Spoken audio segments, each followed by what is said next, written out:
فكرت بهذا الفيديو انه شلون نقدم مساعدة للناس المحتاجة ولو شيء بسيط بس. نقدر نقدم مساعدة ب 5000 دينار بس؟ اي نقدر. تعال شوف هاي ال 5000 ايش راح نسوي؟ وصلنا لين خطاب.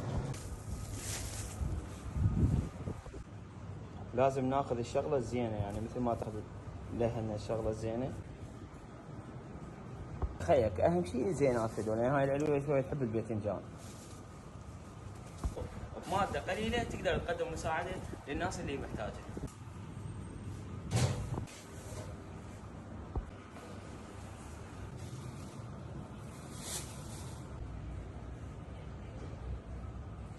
طبعا الويل الله يعطيه الصحة والعافية فتح لنا كله جديد لان درى بينا نريد نقدم مساعدة للناس. قبل لا انزل هذا الفيديو كنت متردد كلش هواي لان هسه الناس تقول ترى 5000. عرفوا انه هو شيء بسيط، ال 5000 وال10 وال100 الف وكذا للناس اللي محتاجة، بس احنا فكرت بهذا الفيديو انه شلون نقدم مساعدة للناس المحتاجة ولو شيء بسيط بس.